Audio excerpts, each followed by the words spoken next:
Halo, selamat pagi dan selamat datang semua rekan-rekan di Canon Jelajah Nusantara Season 2 hari ini. Jadi hari ini kita akan jalan-jalan ke Pulau Sulawesi, teman-teman. Jadi lebih tepatnya kita akan ke Sulawesi Selatan dan kita akan ditemani oleh Pak Tawakal Basri yang sekarang sudah hadir di webinar kali ini.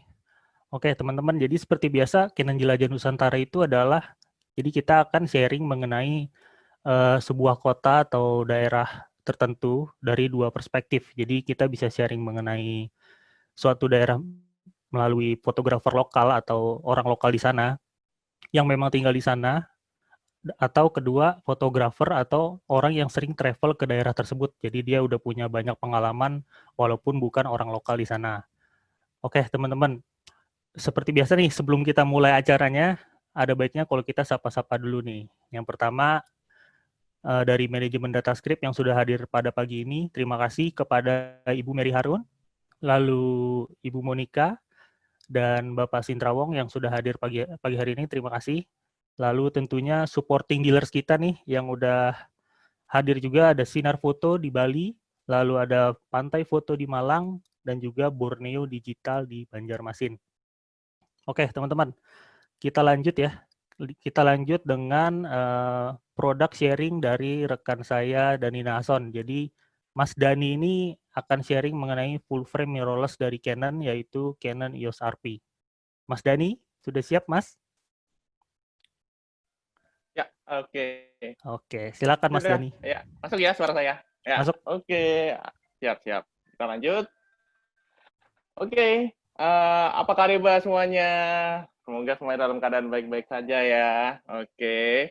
Ya, di kesempatan kali ini saya akan sharing salah satu produk dari EOS Kamera yang tentunya akan bermanfaat bagi teman-teman yang ingin traveling saat nanti pandemi telah usai. Nah, kalau ingin traveling sekarang ditahan-tahan dulu ya. Nah, sekarang kita ngikutin Canon Jelajah Nusantara aja. Jadi kita liatin spot-spot menarik, nanti setelah pandemi baru jalan-jalan. Nah, oke.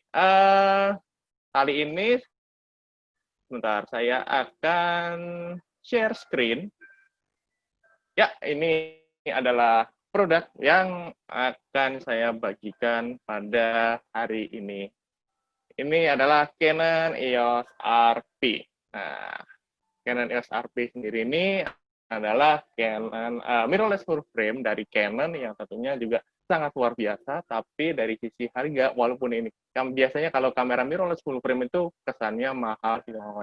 Nah, kalau EOS RP ini lebih ke seri yang affordable. Nah, apa aja yang ada di EOS RP? Nah, ini dia.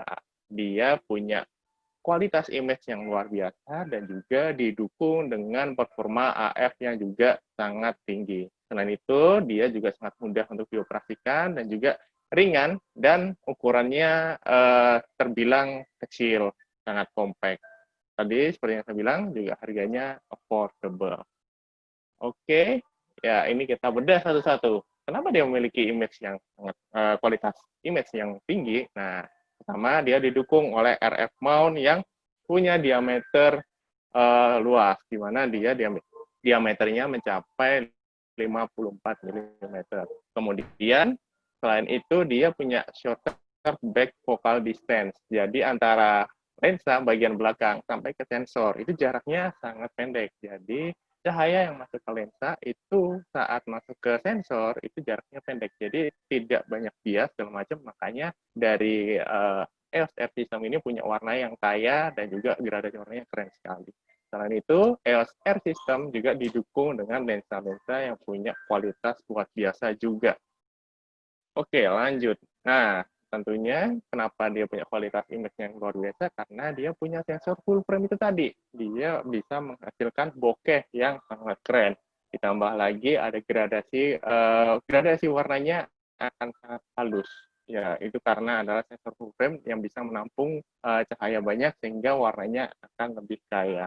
Ya, karena dia punya sensor yang lebih lebar, jadi teman-teman juga bisa mendapatkan angle yang lebih lebar juga. Buat teman-teman yang suka motret landscape, nah ini asik sekali. Ditambah lagi, dia punya ketajaman yang juga luar biasa. Apalagi, nah kalau resolusi dia sudah mencapai 26,2 megapiksel. Sudah cukup sekali untuk berbagai kebutuhan seperti cetak besar dan saat untuk komersial juga sudah cukup. Nah, kemudian dia punya prosesor hingga dia Digic 8. Ya, prosesor Digic 8 ini juga prosesor yang terbilang baru juga dari Canon, di mana dia bisa melakukan pemrosesan yang lebih cepat dan juga size yang lebih besar. Oleh karena itu, selain dia bisa memotret foto dengan 26,2 megapiksel dengan frame per second 5 hingga 5 frame per second, dia juga bisa merekam video 4K. ISO-nya juga sangat luar biasa, sehingga untuk pemotretan saja dia bisa mencapai 40.000. Ditambah lagi untuk perekaman Full HD dan juga 4K, dia juga cukup tinggi. Seperti yang tadi saya bilang, kondisi syutingnya bisa mencapai 5 frame per second. Ya, dan juga untuk perekaman video, dia mendukung hingga perekaman 4K dan juga Full HD. Sangat mencukupi kebutuhan teman-teman yang ingin melakukan perekaman video di biasanya kan sekarang di 4K dan juga Full HD. Ya, ini adalah contoh hasilnya seperti yang tadi bilang. Untuk proses bokehnya juga sangat halus dan gradasi warna. Jadi kalau teman-teman lihat dari gelap ke terangnya itu juga sangat halus. Jadi enak saat kita lihat. Ditambah lagi dengan sensor full frame, ini bisa menangkap cahaya yang lebih banyak, sehingga untuk pemotretan malam pun akan lebih bagus lagi. Noise-nya lebih sedikit. Ya, lanjut ke performa AF yang luar biasa juga. Nah, dia punya kecepatan fokus yang sangat cepat, hingga 0,05. Jadi saat kita tekan shutter, nah 0,05 detik kemudian itu langsung terfokus. Nah, memudahkan teman-teman yang memotret seperti aksi-aksi cepat segala macam. Nah, ini enak sekali. Kemudian untuk pemotretan malam, untuk mencari fokus juga luar biasa karena dia bisa mencari fokus hingga EV -5. Jadi saat kondisi ruang remang-remang segala macam, nah ini masih bisa diandalkan sekali. Untuk penampangnya, untuk kita mencari fokus, dia sampai 100% secara vertikal, jadi ke atas dan ke bawah 100%, dan untuk ke horizontalnya 88%. Jadi area untuk pemilihan fokusnya sudah sangat lebar, sangat memudahkan teman-teman dalam mencari fokus. Jadi fokusnya juga sangat banyak, hingga 4.779 posisi AF. Nah, ini juga favorit yang kekinian, juga untuk memotret portrait, yang macam. Ini sudah dilengkapi dengan eye detection AF. Jadi tidak usah susah-susah lagi mencari AF, karena saat kita membidik ke manusia, itu dia akan secara otomatis membidik langsung autofokus ke bagian mata. Sangat memudahkan pemotretan portrait. Oke, lanjut ke yang tadi saya bilang adalah pengoperasian yang sangat mudah. Ya, kamera EOS RP ini juga dilengkapi dengan viewfinder yang sangat jernih. Jadi sangat nyaman saat memotret menggunakan viewfinder. Ditambah lagi ada kontrol baru, yaitu di kontrol ring yang ada di lensa. Itu bisa untuk mengoperasikan tambahan saat kita memotret.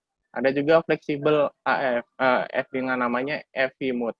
Jadi ini saat kita menggunakan shutter, nanti lainnya akan mengikuti. Ataupun saat kita mengganti diafragma, lainnya pun akan mengikuti. Jadi ini sangat fleksibel. Jadi kalau kita yang biasanya butuh pergantian yang sangat cepat, tidak usah otak-atik macam, dengan fleksibel AF ini, mode ini kita bisa dengan mudah memotret. Untuk gripnya sendiri juga sangat nyaman karena sudah didesain sedemikian rupa sehingga saat kita menggenggam itu sangat bisa menggenggam dengan kencang dan nyaman sekali. Di sini ada juga feature assistant, di mana jika kita belum mengerti mode yang saat kita pilih, di sini ada penjelasannya. Ada juga creative assist yang membantu teman-teman saat berkreasi. Jadi warnanya ingin diganti segala macam. Nah, creative assist ini yang akan membantu teman-teman. LCD juga bisa diputar, dia vary angle. Ini memotret di sudut-sudut yang susah juga sangat mudah. Jadi saat kita low angle ataupun high angle, kita tidak usah merangkak-rangkak lagi atau harus menggunakan tangga. Nah, dengan variable LCD ini, vary angle LCD ini sangat mudah sekali. Dialnya juga terlihat jelas, sehingga mudah untuk pemilihan mode yang akan kita gunakan. Ya, sangat mudah dan nyaman, bahkan untuk teman-teman yang baru memulai fotografi. Oh ya, juga kamera ini dilengkapi dengan koneksi Wi-Fi, di mana kita bisa dengan mudah memindahkan foto dari kamera ke handphone. Gitu. Oke, nah ini dari segi ukuran dan juga berat. Nah, jika kita lihat spesifikasinya, dia memiliki spesifikasi yang hampir setara dengan EOS 6D Mark II. Tapi secara ukuran dia ukurannya lebih kecil dan juga lebih ringan. Di seri EOS R sendiri, EOS RP ini adalah seri yang paling ringan. Memang ini didesain untuk teman-teman yang aktif di mana membutuhkan kamera yang ringan dan juga bisa disimpan di tas kamera yang simple. Nah, ini untuk perbandingannya dengan EOS 6D Mark II dan juga EOS R. Ya. Oke, ya ini buat teman-teman yang udah tertarik untuk membeli EOS RP, ini adalah harga resmi untuk EOS RP saat ini. Ya, ada berbagai macam pilihan dari body only sampai lensanya, ada yang luxury juga. Kalau teman-teman butuh lensa yang lebih kecil, lebih ringan, ada juga yang 24-105 ISSTM, dan untuk yang 1 jagat ini juga ringan. Ini juga ada 24-240. Nah, jangan khawatir dengan harga ini karena kita berikan potongan lagi cashback-nya sampai di 5 juta. Nah, ini dia untuk harganya. Ini harganya sendiri EOS RP Body ini jadi ya 15,9 juta. Untuk yang lainnya juga mengikuti, bahkan ini lebih dari 5 juta. Jadi buat teman-teman yang mau beli EOS RP segera beli nih. Nah, ini promo kita ini sampai di akhir bulan September ini. Jadi segera beli sekarang juga. Dan kalau misalkan masih kurang nih ya, nah kita masih berikan hadiah lagi. Dimana kita berikan baterai LPE 17 dan juga buat teman-teman yang mau beli adapter ataupun lensa RF35 bisa mendapatkan cashback lagi. Nah, promonya banyak banget nih.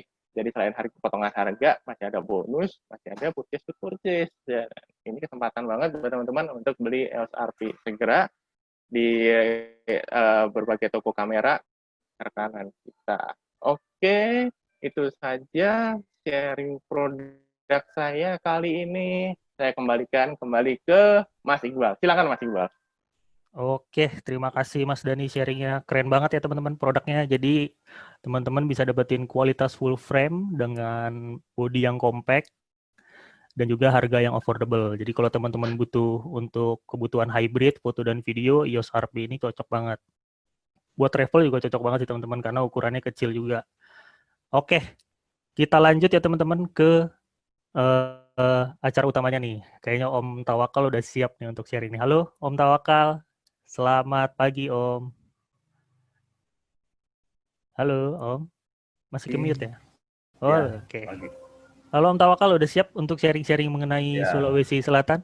ya, kita sering-sering soal Siap, foto-foto oke. yang ada di Sulsel. Oke Om Tawakal, silakan dimulai. Oh ya, eh, selamat siang. Assalamualaikum warahmatullahi wabarakatuh. Hari ini kita membahas tentang objek-objek foto yang ada di Sulawesi Selatan. Berbicara Sulsel, ya. Jadi kalau teman-teman yang dari Jawa, kalau dia ke Sulsel, padahal di Sulsel itu banyak objek-objek wisata yang lebih menarik dari Toraja. Misalnya di Makassar sendiri itu banyak sekali, mulai pulau sampai gunung, pantai. Kalau di Toraja kan hanya gunung dan budaya. Nah, banyak teman-teman foto itu kalau ke Sulsel sering ikuti jalur-jalur wisata. Ya, misalnya yang ada di brosur atau ini yang sudah ini. Tapi kemarin teman-teman pernah eh, mengambil foto tentang objek-objek yang belum pernah di publish, belum ada di brosur, tapi sekarang kan sudah banyak yang, apalagi sekarang sudah ini ya, jadi ini sudah mulai populer. Di sini kita akan lihat foto-fotonya tentang objek-objek yang pernah saya ambil fotonya dan teman-teman yang ambil fotonya selain Toraja.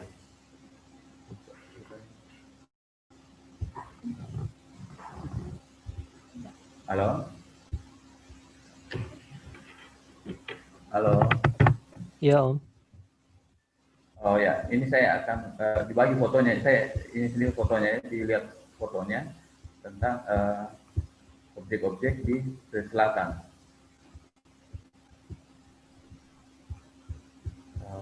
Bentar.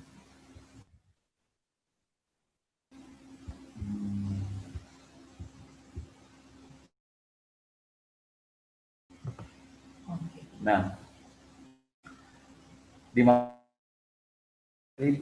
yang namanya Sunset Cliff. Jadi di lokasi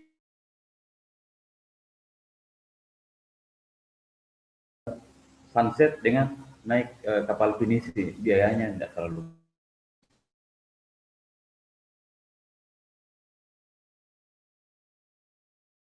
Di Anjungan Losari, setelah itu kita masuk naik di atas pinisi, baru kita ke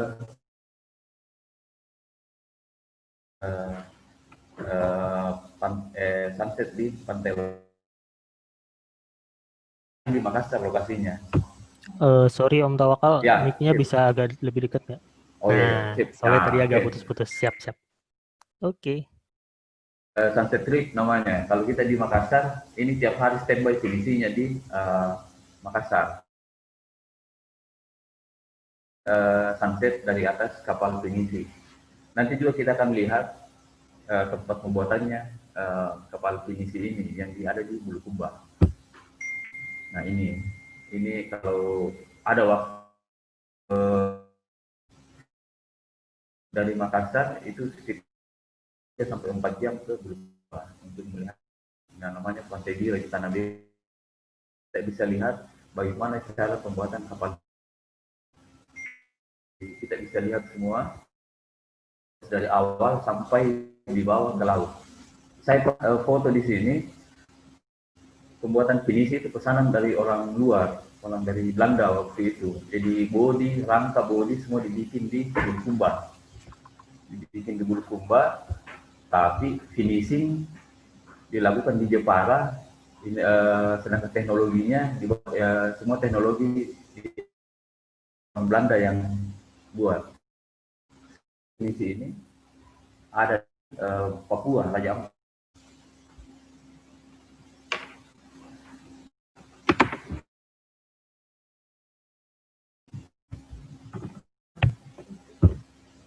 Nah ini cara menurunkan finisi ke lautan. Jadi ini ada juga proses laut. Saksikan pada saat. Nah ini yang pesanan finisi yang terbesar yang pernah dibuat di Tanah Biru, di pesanan orang dari Prancis. Kerja masih tradisional. Nah ini pengecetan bodi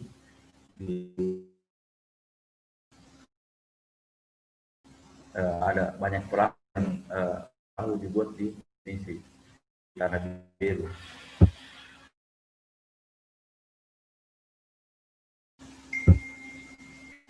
Nah, ini bisa kita saksikan pada saat kita ke Tanah Biru langsung di laut. Ini di jalan tidak terlalu jauh. Ini kalau dari Tanah Biru biasanya di Bugis. Biasanya kalau pindah rumah, kan berpikir kalau pindah rumah hanya orang yang pindah. Tapi kalau di Bugis ini dari Kabupaten Sopeng, rumahnya juga diangkat. Tapi biasanya dilakukan pada saat hari Jumat. Karena pada hari Jumat itu semua warga berkumpul. Jadi semua bisa, jadi warga ketika berkumpul di kampung dan berkumpul di masjid bahwa ada acara mapalete bola atau pindah rumah. Nah, ini di Kabupaten Wajo, Danau Tempe, danau terbesar di Sulawesi Selatan. Jadi kalau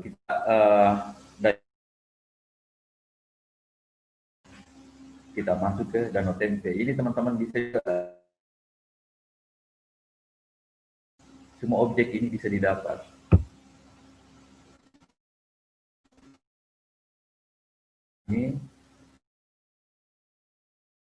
Ini daerah Kabupaten Bantaeng setelah di Kabupaten Jeneponto sebelum dapat Bulukumba. Di sini kita bisa melihat ini di foto pada saat pagi hari di daerah di Bulukumba Bantaeng itu lengkap, ada gunungnya, ada lautnya. Jadi kita bisa mampir sebentar sebelum lanjut ke Bulukumba, minum kopi atau makan siang di kabupaten ini.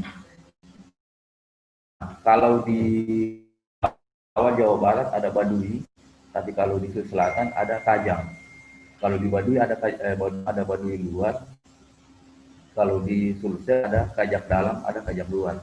Pakaiannya sama, hitam-hitam. Ini ada di Bulukumba. Selain finisi, kita bisa menyaksikan orang Kajang.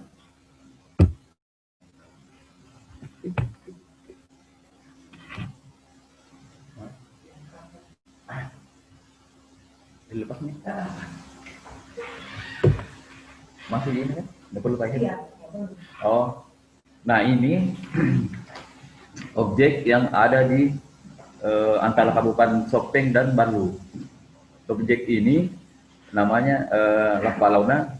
Ini kemarin teman-teman baru dapat. Nanti ini untuk camping sangat asik sekali camping di sini. Kita bisa camping seperti ini. Cuman di sini dingin sekali, jadi harus membawa ini jaket ini yang tentu ininya. Nah ini sebelum masuk di Kabupaten Sopeng pas perbatasan. Yang orang rata kenal ini namanya kan juga ini objek ramang-ramang. Sekarang itu sudah dilengkapi dengan restoran.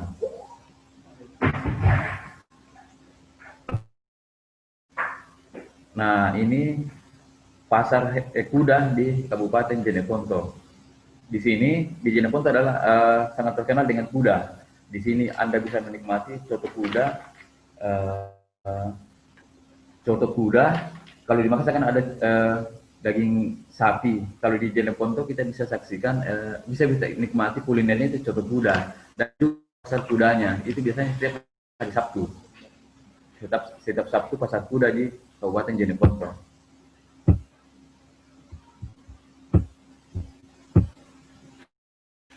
Ah, ini juga lamang-lamang. Ini juga lamang-lamang. Kita bisa sewa perahu kalau kita di lamang-lamang.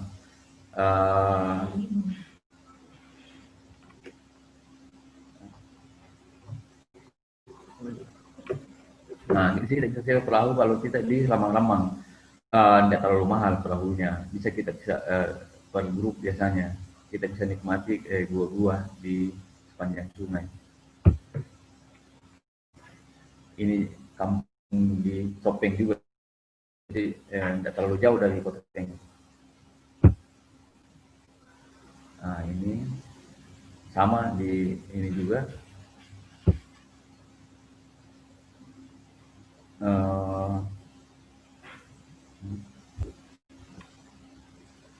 Nah di Lamang-Lamang itu terkenal dengan kars. Kars di Lamang-Lamang adalah kars terbesar nomor 3 di dunia setelah dari Cina dan Vietnam.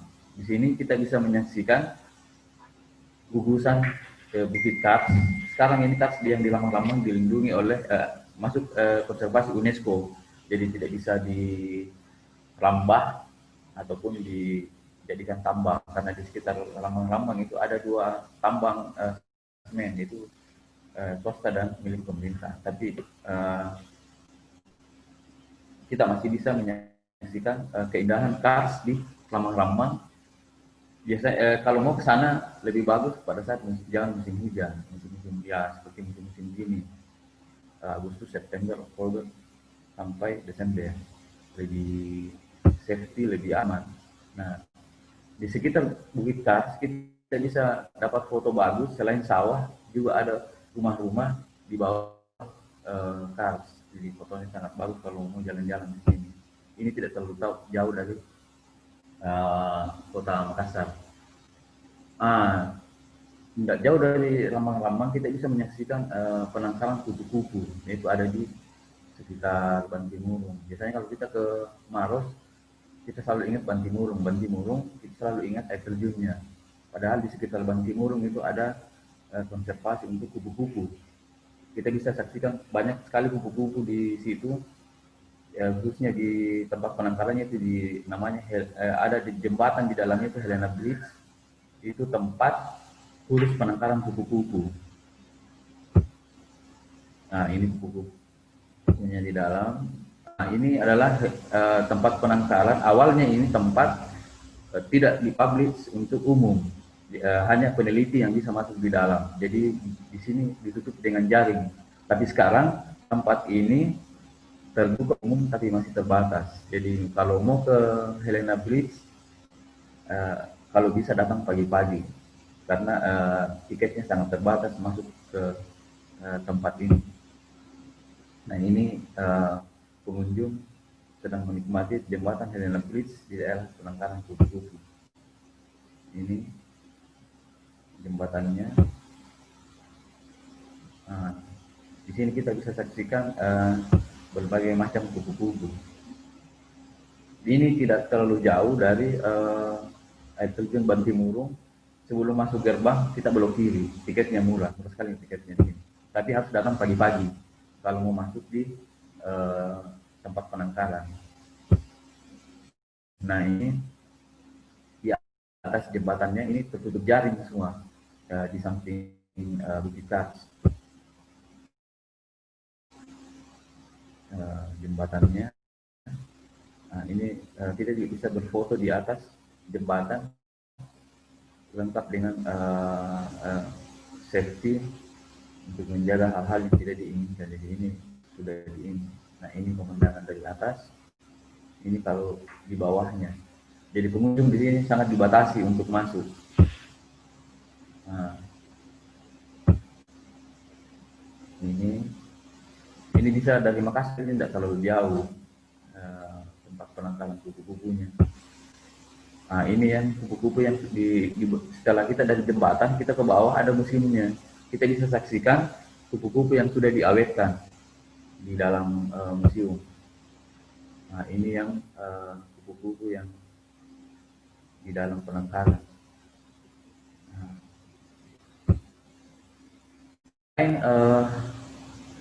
Penangkaran kupu-kupu dan Kars, kita juga bisa saksikan ke ini gua bersejarah, prasejarah di antara Maros dan Kabupaten Pangkep. Yang paling terkenal adalah Leang-Leang. Ini juga sangat ramai dikunjungi. Kita bisa saksikan tulisan tangan dan peradaban manusia zaman dulu. Di daerah Bugis biasalah pesta panen. Saksikan ada namanya matojang atau ayunan raksasa. Jadi ada di ayun. Biasanya kalau perempuan atau laki-laki pakai pakaian adat Bugis Makassar. Ya, ini. Jadi di ayun sampai tinggi sekali. Ditarik oleh orang yang di bawah. Jadi tinggi sekali ayunannya, tapi tetap aman untuk siapa tahu kalau ke daerah Pindrang, kabupaten ini daerah Kabupaten Pindrang, dan rata-rata di daerah Bugis ada acara ritual seperti ini.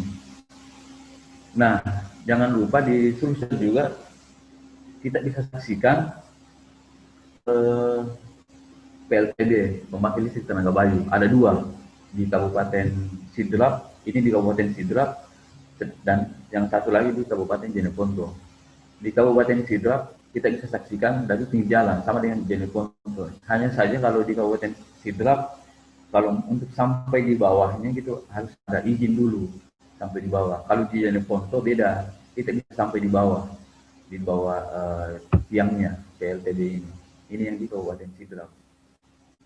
Ini dari jalan poros Trans Sulawesi kita bisa lihat dari kejauhan, tidak terlalu jauh dari jalan umum. Nah ini yang di Jeneponto kita bisa sampai di bawah karena ada PLTB di sekitarnya sawah penduduk. Jadi paling bagus di ini foto pagi-pagi atau sore untuk dapat sunset. Nah ini yang di Jeneponto, Jeneponto. Nah ini yang di Toraja. Ini yang di Toraja yang namanya Manene. Setiap 5 atau 10 tahun kerabat keluarga yang meninggal itu dikasih keluar dari peti untuk dibersihkan dan dipakaikan baju baru lagi. Ini ritual seperti ini tidak ada di dalam brosur wisata. Tidak sama dengan Lampu Solo. Lampu Solo, Pemda Kabupaten Toraja dan Toraja Utara selalu mempublish kegiatan Lampu Solo mulai bulan ini sampai ini di kampung ini ada pesta Lampu Solo atau pesta orang mati. Tapi kalau Manene itu biasanya kita dapat itu dari mulut ke mulut dari kawan-kawan yang tahu bahwa di kampung di atas itu ada Manene atau mengeluarkan mayat dari peti untuk dibersihkan dan dipakaikan lagi baju baru. Nah, ini orang Toraja kalau ada pesta mereka berbondong-bondong itu biasanya ada adu kerbau biasanya. Nah ini yang mayat itu yang sudah 10 tahun atau 15 tahun 20 tahun dikasih keluar dari peti untuk dibersihkan dan dipakaikan baju baru. Itu proses membawa mayat ke pemakaman. Ini Lampu Solo di Toraja. Manene ini semua di Toraja ini.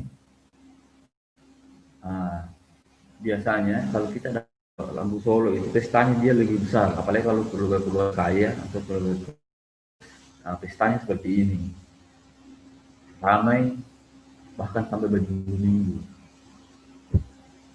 Nah ini tarian Mabadong untuk kidung-kidung kematian di Tanah Toraja. Nah ini proses pembersihan mayat di Toraja untuk diganti bajunya, saya dipakaikan lagi baju baru. Setelah itu disimpan lagi. Kuburan batu di Toraja juga ada kuburan bayi atau baby grave di Toraja. Jadi bedanya hanya dimasukkan ke dalam pohon mayatnya. Beda dengan yang orang-orang dewasa itu masukkan ke dalam gua-gua ke dalam pohon. Hanya dilubangi baru mayatnya dikasih masuk ke dalam. Nah di Toraja itu mayoritas Islam, tapi kita bisa masih menyaksikan di daerah Ale dan sekitarnya itu ada juga yang Islam. Tapi ini bisa kita saksikan. Ini waktu saya ini waktu masuk puasa.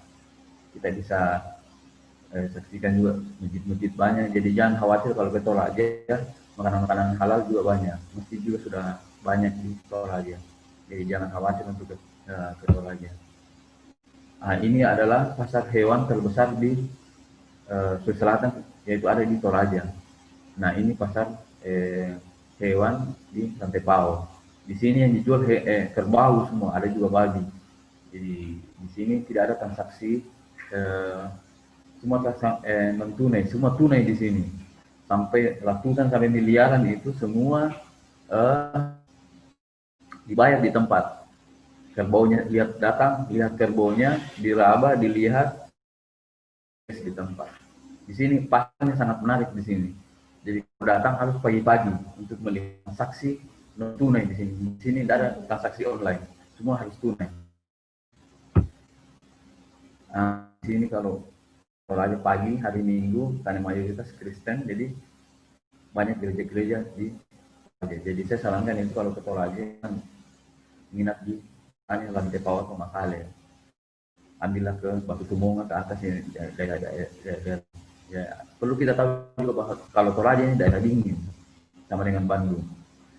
Nah, ini penenun kain khas Toraja ini sangat terkenal. Posternya sudah keliling sampai ke luar negeri posternya ini. Ini ada di Sadan. Ya, kalau tanya orang di Toraja, saya mau lihat pengrajin Toraja, pasti diarahkan ke rumahnya ibu ini. Nah, salah satu ritual di Toraja itu yang harus kita saksikan selain mapasonglo atau memindahkan mayat dari rumah ke lapangan, juga ada adu kerbau. Itu ramai sekali kalau di Toraja adu kerbau. Nah, ini lokasi adu kerbaunya kalau di Toraja. Nah, ini Toraja difoto dari ketinggian karena di Toraja mayoritas penduduknya adalah petani dan dikelilingi oleh sawah. Dan khasnya adalah ya rumah-rumah, setiap keluarga pasti memiliki rumah pengkonan atau rumah keluarga. Karena itu adalah ciri khas di Toraja. Ini yang kemarin sangat terkenal di kampung di atas awan itu mulai. Nah, ini lagi yang kemarin. Nah, di Toraja itu saya bilang tadi selain gereja juga ada masjid. Jadi di Toraja itu jangan khawatir untuk tidak mau sholat atau mau makan makanan halal ya, semua tersedia di Toraja. Nah, ini rumah khas Toraja Tongkonan. Ini kalau menerima tamu di Lampu Solo, pakaian-pakaian orang Toraja seperti ini kalau datang ke lokasi pesta. Nah, ini lokasi adu kerbau. Nah, ini saksikan didandan ulang, dipakai baju baru. Nah, inilah kondisi. Ini masih agak ekstrim ya fotonya. Nah, ini yang saya bilang tadi Sunset Trip di Makassar di Pantai Losari. Nah, itu objek-objek tentang foto wisata di situ. Kalau ada kita bisa send, mau bertanya tentang objek-objek di Toraja, kita bisa saya tunggu pertanyaannya. Oke. Oke, Om Tawakal. Ini udah ada beberapa pertanyaan nih, Om. Halo?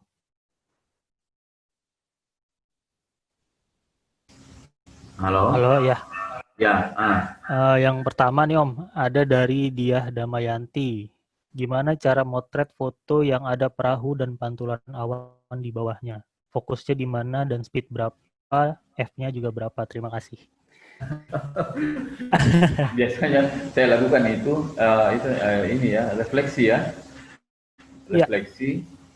Ya. Saya biasanya lakukan itu di air untuk speednya enggak, ya pastilah di atas 100 ya speednya. Kalau bisa yang dihitung jangan terlalu biasanya saya pakai 8 biasanya bukaannya. Atau kalau sekarang kan kamera digital sekarang kan enak, sudah auto. Kalau pakai ya sudah enak sekali. Saya biasa ditanya begini, kalau beli kamera diproduksi itu untuk semua itu sudah enak kita pakai. Nah, sama saya dulu waktu saya dapat analog film itu harus dihitung semua. Sekarang pakai auto ya dapat. Tapi kalau saya harus tetap hitung supaya antara di atas, objek atas tidak terlalu gelap, yang di bawah yang pantulannya tidak terlalu terang, tidak terlalu overexposure. Jadi ambil tengah-tengah biasanya. Jadi itu bisa dicoba berkali-kali. Biasanya saya biasa foto itu. Kalau yang saya pernah ada foto hilal itu yang di Bali itu ya, itu kan pakai cermin. Biasanya di bawah juga pakai cermin sih. Dan kalau saya sih kalau ada upacara atau ada saya lewat ada airnya tenang, saya bisa ambil foto. Kalau airnya lagi goyang seru nggak bisa, harus airnya agak jernih dan airnya tenang, tidak ada liak-liak di air. Tenang. Tergantung kondisi juga berarti Om ya. Kondisi iya. Ada pakai filter gitu kok di depan lensanya? Saya kan di depan lensa saya pakai UV. Kalau terlalu terang saya pakai PL biasanya. Oke. Selanjutnya nih Om, ada pertanyaan nih Kayaknya dari Sultan nih. Berapa harga kapal PDC-nya tuh? Itu biasanya kita kalau sendiri Mau beli. mahal. Kalau kita sendiri mahal. Biasanya itu ratusan ribu biasanya, sampai ada 100 sampai 500 biasanya. Itu harus sudah ditanya, kita langsung ke Pantai Losari di Anjungan Losari, itu ada pinisi di situ. Kalau kita membuang, itu bisa langsung berangkat. Harga umpama satu rombongan itu umpama 1 juta. Nah, naik kapal langsung berangkat. Biasanya kita berangkat itu jam-jam 4. Kita sudah keluar dari Pantai Losari ke tengah laut. Jadi pas di sana kita bisa dapat sunset, jadi putar-putar. Kita juga bisa, biasanya kalau pinisi itu dia menyewa, ada perahu dia sewakan, perahu kecil untuk kita turun untuk motret pinisinya. Kita turun dari pinisi pakai perahu kecil itu. Jadi untuk dapat pinisinya dan dapat sunsetnya. Saran saya ya bawa inilah jam-jam 4 lah sudah ada di Anjungan Losari. Karena pinisinya standby. Tidak di situ, kuncinya ada terus di situ. Oke, 4 pagi tuh Om ya? Sore. Oke. Lalu Om, ada pertanyaan lagi. Kalau untuk ke acara Mane ini gimana caranya Om? Ini dari Muhammad Firmansyah. Kalau Mane ini kalau dari Makassar, sekarang Makassar kemarin sudah dibuka jalur penerbangan. Jadi tinggal nggak cukup sejam ke Makassar. Dari Makassar ke Toraja, sekarang tinggal 25 menit. Yang dapat infonya itu kita harus, kalau ada teman di Makassar, harus nanya dulu jadwalnya, ada Manene atau tidak. Karena itu kan Manene itu bukan tidak terjadwal, tidak terschedule. Biasanya dari mulut ke mulut biasanya. Ya. Ada teman di Toraja, di kampung ini ada Manene, tanggal berapa, tanggal ini sampai mulainya. Jadi kita langsung prepare, langsung ke Toraja. Minggu lalu ada 2 minggu lalu di Toraja Manene. Itu mayat yang sudah 20 tahun, dikasih keluar, dibersihkan, baru dikasihkan baju baru lagi. Biasanya kalau anak lokal biasanya agak ekstrim ya, tapi orang buat suka sekali foto-foto begitu. Iya. Ya begitu. Jadi harus nanya dulu ke Makassar atau teman-teman bisa dibilang momennya ini ya Om ya, momennya agak dadakan gitu ya. Ya, biasanya dari mulut ke mulut sih kan. Mulut ke mulut ya. Iya, di kampung biasanya acaranya, di kampung-kampung. Ada lagi nih Om, pertanyaan dari Om Tawakal, tolong diajarkan sapaan-sapaan khas Sulawesi Selatan. Nanti kalau jalan-jalan ke situ agar lebih mudah pendekatan ke rekan-rekan di sana. Sapaan Om. Paling ya enggak ini. Paling sama aja kalau di Jakarta. Kalau bro, saya mau sama aja ya. Sama aja. Iya, di sini ada yang ini gitu, ada yang unik gitu. Kecuali kalau di Toraja, dialeknya berbeda. Sama dengan Bugis, kalau kita jalan-jalan ke Bugis, rata-rata kalau masuk di kampung itu, katanya mereka biasanya kita tanya bahasa Indonesia, mereka jawab pakai bahasa Bugis biasanya. ya, kalau di Toraja juga begitu, masuk di kampung, banyak orang Toraja juga itu tidak nggak terlalu bahasa Indonesia. Biasanya kalau kita tanya bahasa Indonesia, jawabnya pakai bahasa Toraja. Tapi mereka mengerti bahasa Indonesia. Ngerti ya? Okay. Iya. Lanjut Om, pertanyaan dari Reiskan Satriadi. Saya Ray, 13 tahun, mau bertanya, seandainya kita ada di tempat yang kelihatannya tidak terlalu menarik untuk difoto, bagaimana caranya untuk menjadi menarik? Oh, ini di luar topik kayaknya berarti Om. Kalau menurut Om Tawakal nih gimana nih? Misalkan kita ada di tempat yang kurang menarik, gimana sih kita bisa dapetin foto-foto yang menarik? Ya, biasanya itu di tempat-tempat yang tidak menarik, biasanya itu kita selalu harus mendapatkan khas dari tempat itu. Apakah ada tempat tertentu atau backgroundnya yang menarik, ataukah objek depannya, atau yang mau difoto ini objeknya objek apa dulu yang mau difoto, apakah landscape-nya atau objek yang ada di situ, yang khas di situ yang mau difoto. Karena kalau motret itu apa yang ada di kepala harus sama yang ada untuk yang kita foto nantinya. Jangan sampai kita ada di kepala kita foto, kita jadinya kecewa lihat hasilnya. Jadi ini jadi overexposure, jadi tidak menarik, jadi flat fotonya. Jadi biasanya tempat-tempat tidak menarik ya, bagaimana caranya kita itu ya pas di foto jadinya menarik fotonya. Jadi kita cari khas di situ apa yang mau ditampilkan juga apa yang mau difoto. Iya. Oke Om. Lanjut pertanyaan dari Rudi Susanto. transportasi apa yang bisa digunakan untuk berkeliling di sekitar Toraja? Dan butuh berapa hari Om sana? Oh Enaknya iya, nih biar dapat semua spot gitu loh. ya kalau di Toraja saya biasanya pakai motor biasanya, karena Toraja kan daerah pegunungan. Jadi Toraja ini beda dengan pola hidupnya orang Toraja itu beda dengan orang-orang Bugis atau orang-orang Jawa pada umumnya. Orang Toraja pola hidupnya itu menjauhi sungai, jadi mereka makin ke atas gunung, puncak gunung, eh, makin banyak perkampungan. Kalau Bugis dia masih makin mendekati daerah sungai, makin ke gunung perkampungan makin kurang. Biasanya kalau di Bugis tuh makin ke gunung itu biasanya ke gunung. Kalau di Toraja jangan takut tersesat, tapi itu biasanya terkendali di transportasi. Kalau mau dapat objek bagus, ada sih pakai motor lebih bagus. Motor ya. Apalagi kalau motor-motor trail gitu, wah lebih leluasa Om. gampang lagi, lebih enak lagi. Bisa singgah sebentar motret, singgah sebentar motret. Iya. Bisa di semua ini juga ya. Ya, kalau mau telusuri Toraja, ya harus minimal 1 minggu. 1 minggu. Iya, Teman-teman yang mau ke Toraja tuh 1 minggu. Ya, tadi bisa masuk perkampungan-perkampungan. Karena di perkampungan Toraja itu lebih menarik kalau kita masuk perkampungannya. Ya. Iya. Oke Om, lanjut ke pertanyaan dari Fadil Saraswanto. Nah, ini ada mirip juga nih dengan JP Wardana Om pertanyaannya.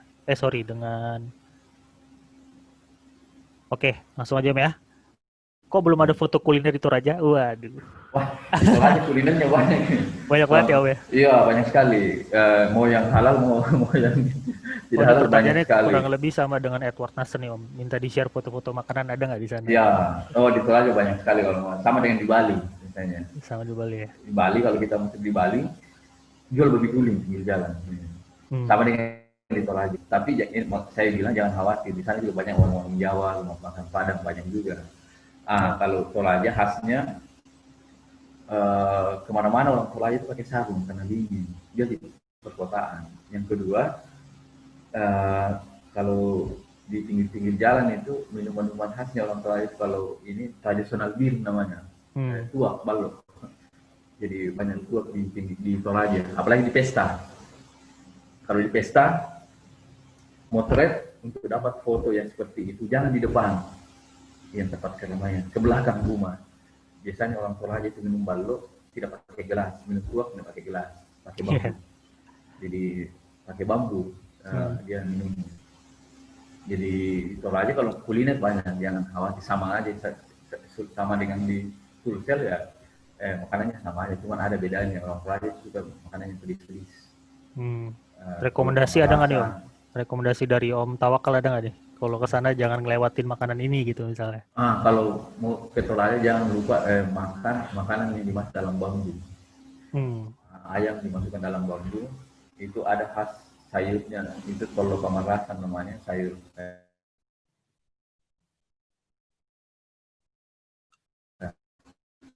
Sorry Om, tadi suaranya agak hilang, sorry. Oh ya, tolo ayam yang dimasak dalam bambu, dipanggang di api, ayam di dalam bambu, dan bumbunya itu bumbu khas Toraja. Jadi harus dicoba kalau ke Toraja. Selain kue-kuenya ya, sangat banyak di kota-kota di Toraja, di jalan pun banyak. Bisa dicoba di Toraja. Oke. Sorry Om, ada yang nanya ini nih di luar dari Jelajah Nusantara nih, Om JP nanya, maaf, saya boleh tanya ke moderatornya nggak? Dengan Mas Iqbal ya pakai kamera apa Mas, kok bening banget? Oh, Mas JP ini pakai EOS R6. Jadi dikonekin pakai EOS Webcam Utility. Jadi buat teman-teman yang pengen kayak gini juga, maksudnya kalau Mas JP sih bilangnya bening banget gitu, bokehnya juga halus. Jadi teman-teman bisa koneksiin kamera Canon teman-teman pakai EOS Webcam Utility, tapi di beberapa seri tertentu. Nanti linknya saya share di chat deh ya. Jadi bisa dapat yang kayak gini-gini nih. Lensanya 2470 f28 RF. Oke, lanjut. Om Tawakal, kalau pembuatan kapal pinisi biasanya kapan? Ada jadwalnya nggak? Gitu. Kalau pembuatan sorry Om, putus-putus suaranya. Kalau pinisi itu tiap hari ada terus. Kalau kita ke Bulukumba, Tanah Biru, tiap hari ya. Biasanya sampai setahun biasanya. Apalagi yang kemarin itu pesanan dari orang. Karena itu kan kayunya, kayu-kayu itu kan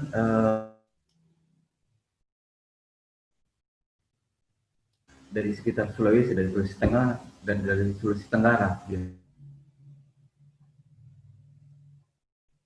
sampai di atas, sampai di dalam. Itu bebas sekali kita pakai. Sorry Om, masih itu mic-nya boleh tolong di itu. Iya.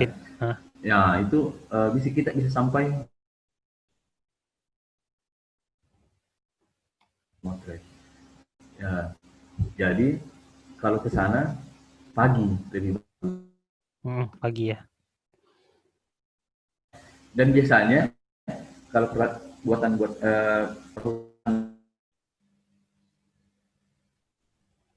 tinggal di situ juga yang pesan. Iya. Itunya di sana, yang kecil, yang besar, yang paling besar juga ada.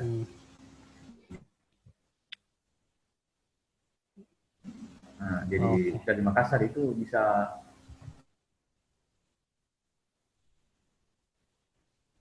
langsung ke itu, Tanah Biru namanya. Sorry Om, coba pakai mic laptop aja deh kayaknya. Oh iya, sip. Oke. Built-in mic yang ada di laptop. Soalnya masih agak putus-putus. Oke, coba dulu Om, coba. Okay. Oh iya, ya. Halo? Oke, jelas. Om lanjut ya ke pertanyaan sip. Abdul Rauf. Kalau patung Yesus itu ada di daerah mana ya Om? Tadi ada ya? Patung Yesus itu di daerah Toraja, Lantai Pau di atas. Itu transportasi sudah bisa naik. Katanya itu adalah kemarin saya lihat beritanya, patung Yesus terbesar di dunia. Katanya kalah di Brasil itu. Dan itu, dan itu memang besar sih. Saya naik besar sekali patung.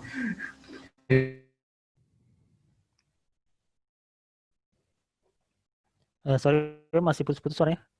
Patung yang salib itu yang besar juga. Jadi ada dua. Yes.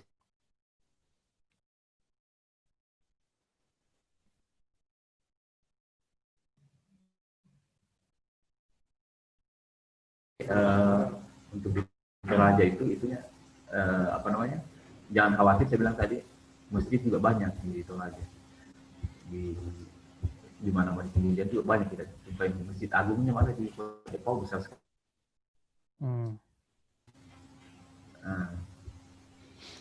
Itu. Oke, lanjut Om ya. Iya, siap. Om Tawakal, sebaiknya lensa apa saja yang perlu dipersiapkan jika kita akan memotret budaya Manene? Rekomendasi lah dari Om Tawakal gitu.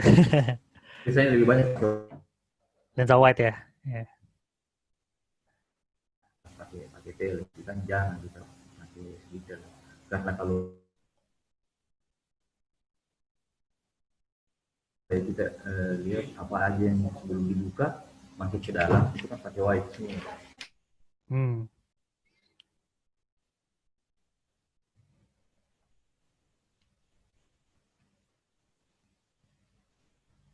Anak ini ada semua di situ. Menurut teman-teman di Toraja, kenapa itu pesta Manene selalu harus dilakukan supaya cucu-cucunya bisa melihat, oh ini kakeknya, walaupun dia sudah tidak dapat waktu masih hidup. Jadi lebih baik kita pakai lensa wide, harusnya lebih banyak pakai wide. Saya biasanya lebih banyak pakai wide, biasanya 16, 24, 16, 24, jarang pakai tele. Jangan pakai tele ya? Ya, biasanya kalau sudah mau ambil detail ya baru pakai tele. Tapi lebih... Atau bawa badan ya Om ya? Iya. Tapi harusnya sih bawa 2 lensa supaya lebih. 2 lensa? Iya. Wide dan tele ya? Wide dan tele. 16, 35, 70, 200 lah Om ya? Sekitaran situ ya? Sudah lebih dari cukup. Pertanyaan lagi nih Om dari Adri Suryansyah. Apakah ada foto-foto potret misalnya face orang-orang Toraja gitu? Orang Toraja itu sama dengan orang Batak, sama dengan teman di sini nih. Itu kan Toraja. Tidak, maksudnya itu tetap itu. Yang tadi yang saya kasih lihat itu yang pakai jilbab itu yang anak-anak, itu Toraja asli itu. Cuma itu daerah Makale. Daerah Makale, background-nya itu kan rumahnya di belakang itu. Itu rumahnya pengusaha kopi terkenal. Itu wajah asli orang Toraja. Kalau potretnya banyak nih. Cuma pakaian adatnya itu beda dengan pakaian adat Bugis. Tapi kalau di pesta adat, pesta Lambu Solo, semua Makassar itu datang semua pakai baju adatnya. Karena keturunan Makassar itu. Oke, siap. Om, kasih ini dong, apa kayak gambaran misalkan kita seminggu mau ke sana nih. Urut-urutannya tuh lebih baik dari mana aja sih biar kita bisa dapat semua yang menarik-menarik. Misalkan jadwalnya lagi pas dengan Manene gitu kan, kayaknya nih teman-teman pada pada tertarik sama Manene kan. Iya. Kalau ke Toraja, setelah kita dapat jadwal, nih, jadi 3 hari sebelumnya itu kita sudah harus ada di Toraja.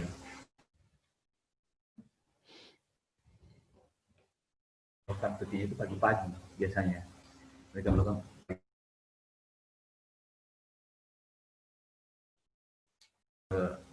ini lokasi, lihat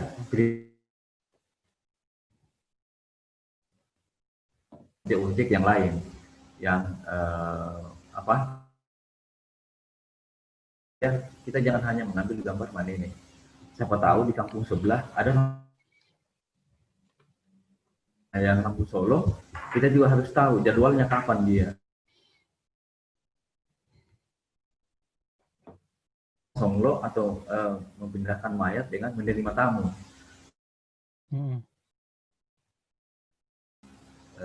Lampu Solo itu prosesnya harus kita dapat. Kalau biasa ini foto penguburannya,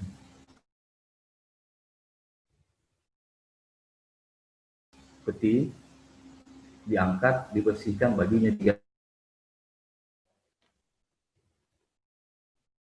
akan masuk lagi ke dalam peti dan masukkan lagi ke dalam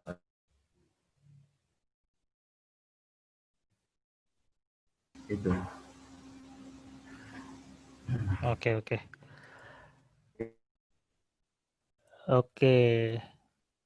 Dari teman-teman masih ada yang ingin bertanya ya ke Om Tawakal mungkin? Oh, ini ada lagi Om. Sorry, kelewatan. Ada larangan-larangan yang sebaiknya tidak kita lakukan selama hunting foto di Toraja? Biasanya tiap daerah ada mitos-mitos tertentu. Benar gak sih Om kayak gitu? Larangan-larangan gitu. Atau mitos. Sorry Om, suaranya putus. Kedengaran ya? Sudah kedengaran ya? Udah. Oh ya, biasanya kalau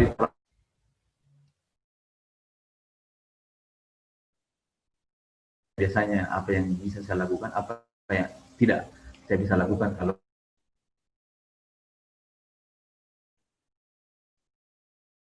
kita jangan terlalu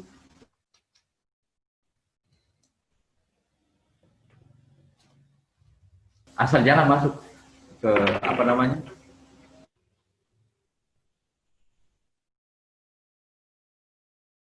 masuk ke dalam. Jadi kalau teman-teman biasanya masuk ke dekat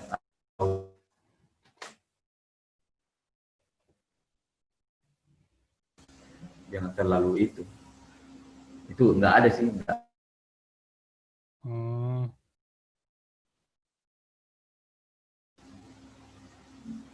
Oke, dari teman-teman masih ada yang mau bertanya ke Om Tawakal? Kalau tidak ada, kita lanjut ke quiz nih untuk... Oh, ada lagi ternyata. Sorry. Om Tawakal, ada pertanyaan nih Om dari Fendi Gunawan. Om Tawakal mau tanya, kalau Ramang-Ramang itu spot fotonya batu karang seperti Raja Ampat ya?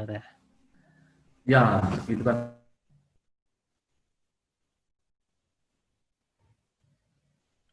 kalau zaman-zaman dulu menurut orang di situ dari zaman es baru muncul. Kalau bedanya kalau di apa?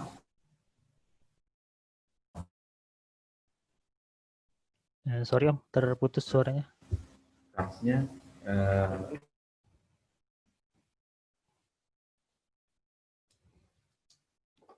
apa? Di daratan dan itu sangat luas sekali.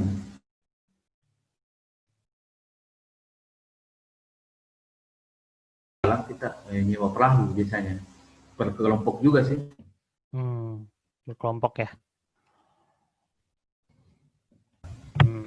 Oke.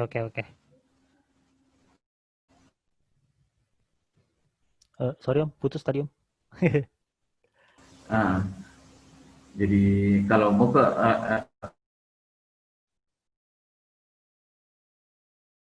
mobil juga. Nah, itu sudah jalannya sudah hot mix semua. Nah, kalau zaman-zaman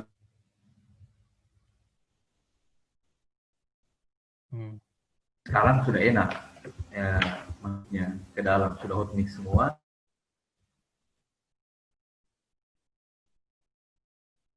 Asik lagi bawa tenda, nginap outdoor. Oke. Ya, Oke deh Om. Oke, siap. Oke, dari rekan-rekan masih ada yang bertanya? Kalau masih bertanya, silakan ketik di tab Q&A. Kalau tidak ada, kita lanjut ke ini kali ya, quiz kali ya. Jadi untuk teman-teman yang beruntung nanti kita akan bagi-bagi merchandise eksklusif dari Canon kalau bisa jawab pertanyaan dari saya ya. Kurang lebih nanti ada sekitar dua pertanyaan untuk teman-teman jawab agar bisa dapat kesempatan menangin merchandise eksklusif itu tadi. Oke, masih ada yang mau bertanya dari rekan-rekan? Sebelum kita masuk ke quiz. Ya, bertanya. Objek-objek di wilayah Indonesia Timur itu kan bagus-bagus, eksotis semua. Atau kalau yang malu-malu misalnya nanya di Zoom, teman-teman bisa ini ya, kontak Om Tawakal di Instagram boleh Om? Ya, boleh nanti. Di apa Om? Instagramnya apa Om? Di @sir_tawakal. Sir.tawakal ya. Ya, nanti jalan-jalan kalau enggak ke Tol aja ya di Makassar aja masih banyak objek yang bagus. Mulai ke pulau atau wisata kuliner semua ada. Terima kasih semua ada ya Om ya. Oke teman-teman, kita lanjut ke ini aja ya, ke quiz ya. Jadi teman-teman yang udah tahu jawabannya bisa langsung ketik di kolom chat. Nanti pemenangnya akan kita umumin di Kainan Jelajah Nusantara berikutnya di tanggal 23 September. Oke teman-teman, pertanyaan yang pertama nih, siap-siap ya. Coto kuda itu ada di daerah mana? Wah, langsung ada yang jawab. Makassar, wah iya dong Makassar. Oke, udah ada yang jawab. Udah ada yang benar juga.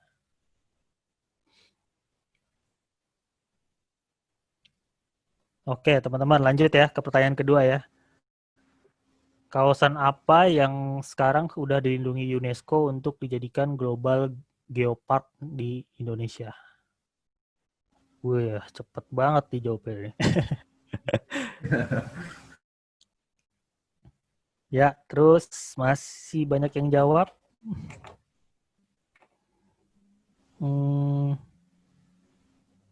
Oke, satu lagi kali ya. Satu lagi ya. Nih, apa sih nama jembatan yang ada penangkaran kupu-kupunya tadi? Ini kalau buat fans My Chemical Romance tahu nih pasti nih. Soalnya ada lagunya. Wih, ini bener. Udah ada yang bener nih.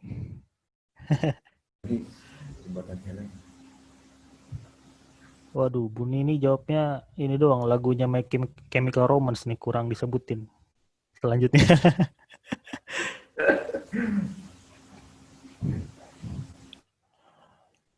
Oke, teman-teman. Thank you banget yang udah berpartisipasi di kuis kali ini. Dan sekarang kita lanjut ke pengumuman pemenang kuis di Kenan Jelajah Nusantara sebelumnya. Silakan diumumkan. Oke, selamat ke Oktuta ARN, ke Tita Yanto dan Rudi Susanto yang akan dihubungi nanti, akan dikirim kemana ya merchandise eksklusifnya ke teman-teman yang menang ini.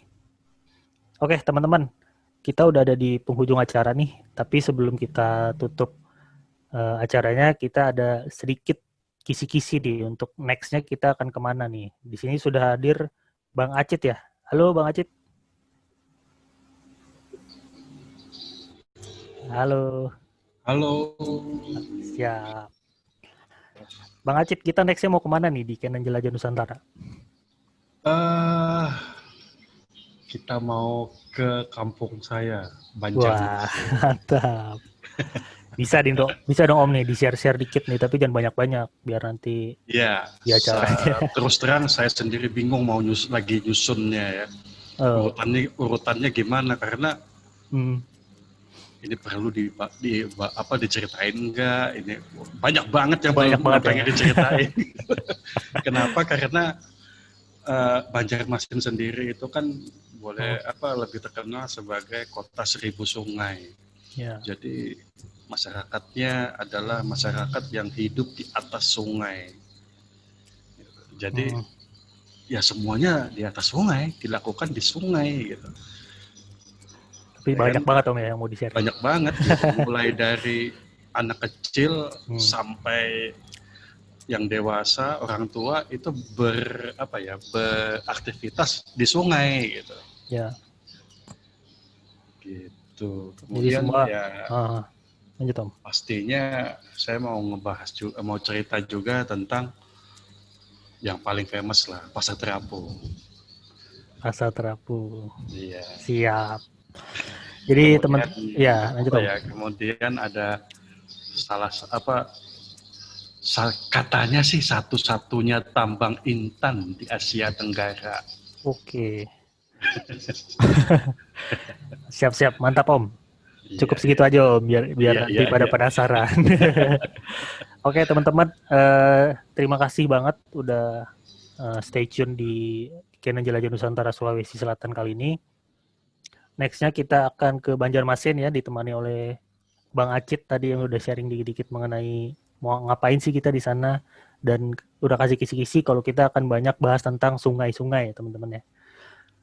Jadi buat teman-teman yang penasaran pengen kayak apa sih Banjarmasin tuh, bisa langsung daftar di link yang akan kita share di Instagram Kenan Indonesia di @kenan.indonesia. Oke teman-teman, terima kasih sekali lagi udah ngikutin acara kali ini. Saya tutup sampai sini. Terima kasih. Selamat siang.